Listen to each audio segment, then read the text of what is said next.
Good morning po.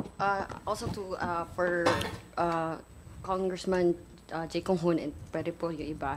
What can you say about the 12 billion budget cut po sa Department of Education na ngayon po maraming criticism saying na it's unconstitutional na mas malaki pa po yung budget ng DPWH kumpara sa education sector, even if you combine the Department of Education and the SUCs? Actually, Dito sa first question na to, ay kung tapusin natin yung press briefing na to ng mga young guns, ay mapatunayan natin tayong mga ordinaryong Pilipino ay matukoy natin kung ito ba talaga sila, ito bang mga taong to ay andyan para explain kung ano yung mga bagay-bagay na dapat malaman ng mga sambayan ng Pilipino. Pero dito natin makikita na hindi sila handa. So, Sir Martin, itong mga tao mo ay andito lang pala talaga para siraan si VP Sara. Makikita mo, iba na yung DepEd Secretary. Pero yung sagot nila, pabalik-balik doon kay VP Sara. No? Gusto lang ng mga young guns kunuhan na to, young guns na to, na mulat kunyari yung mga ordinaryong Pilipinos na si Sara Duterte ang dahilan ng kakulangan ng budget sa DepEd.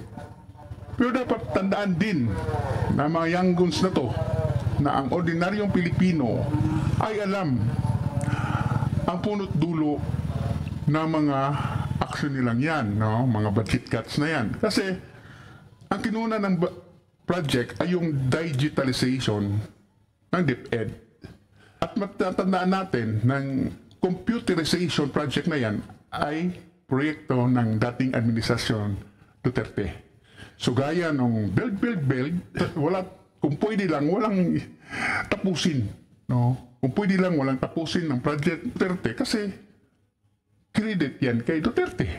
Kaya nung sa DepEd, kung ipagpatuloy ang project na computerization na yan, credit ng Duterte, lalong-lalo na kay Sara Duterte. Ang inintay ko nga dito na sabihin nila na yung budget cut ng PhilHealth dahil din kay Sara Duterte.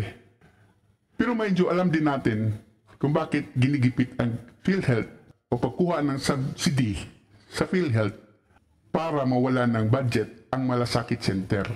Kasi ang Malasakit Center ay umaasa sa budget ng PhilHealth. So kung andyan ang PhilHealth, palaging maririnig ng taong Pilipino, ng ordinaryong Pilipino, ang Malasakit Center. Saan credit yan? Di sa Duterte na naman. Lahat ng koneksyon, project na may koneksyon kay Duterte sa dating administration or kay maaring magamit ni VP Sara ay dapat hindi makakita ng liwanag. Strategy nila yan. Bakit mo papahirapan yung sekretary mo? Ang pinapahirapan mo dyan ay yung project para hindi matupad. Pero wag daw magbahala kasi may malaking budget na inilaan para sa choke.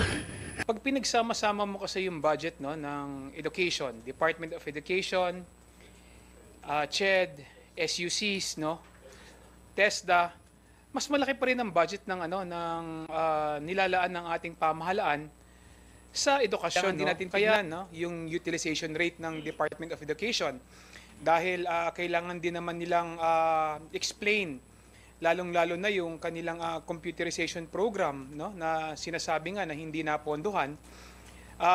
Pero pinondohan kasi natin yan nung panahon na ang Secretary ng Department of Education, si Vice President Sara Duterte, nakita naman natin yung nangyari, no?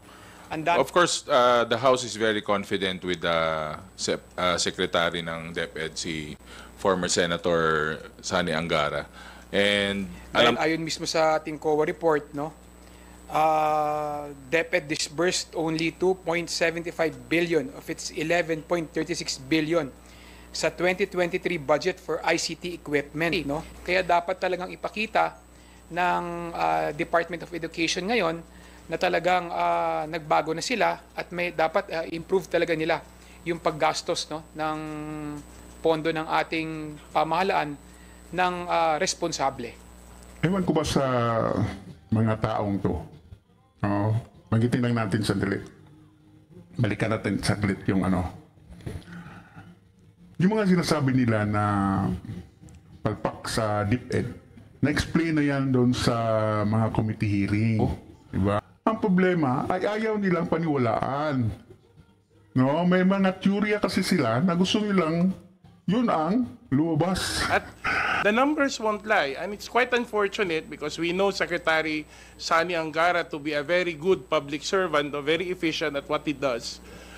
Ngunit, nananatiling nakikita yung limited na disbursement capacity, yung mababang utilization rate ng Department of Education, siguro nanggaling tayo sa naunang Secretary of Education. At I think nandyan yung pagtataas ng ating chalk allowance at teaching support. Yun, mataas naman parang choke. Allowance. Okay. Would you know po yung total budget na allocated for the education sector pag pinagsama sa... Ito yung sinabi natin na nag-press con sila na gusto lang nilang bulahin yung sambayan ng Pilipino. Dahil nakafocus sila doon sa paninira nila kay VP Sara. Ba't ba kasi tinanong yan? Tama. Thank you po. Diba? Si Kong Jude, may total siya. Ang galing-galing. Ang galing-galing. Sige, sir. And how would you justify daw po yung additional or increase na dagdag na 17 billion pesos po sa hanay natin sa Kamara, sa Kongreso? Ako masasagot ko yan. Ganito kasi yan. Di ba, wala nang binawasan yung budget sa PhilHealth. Automatic. Yung mga magkakasakit ngayon, kunyari ako magkasakit ako, pupunta ako ngayon doon sa congressman. Magpapepenma ako doon, magpapatulong ako, kukuha ako ng barangay certificate, tapos tutulungan nila ako doon. No? So gamit yung budget na yon. Sino bang niluloko nyo? Gagamitin nyo para igawing building yon? Nako naman, wag naman kayong ganyan. Tapos isa pa, doon sa DepEd, di ba sa DepEd, bawas na rin yung computerization, may budget na sila. Magagamit din nila yan sa education. Kasi si congressman ngayon ang magbibigay ng scholarship sa kanila na lahat. Yung hospitalization, yung scholarship, doon na lahat, sa Congress na lahat. Pwede ba yun? Ewan ko sa kanila, baka pwede yung ganon. Hindi na screen. Dapat hindi magtanong ng mga ganyan. House naman, nakikita naman natin yung improvements, at least for example, yung infrastructure ng House ngayon. Nakita nyo naman with the modest budget na meron tayo last year, ang daming nabago sa House. And this is not a new facility. This was built in 1980s. And if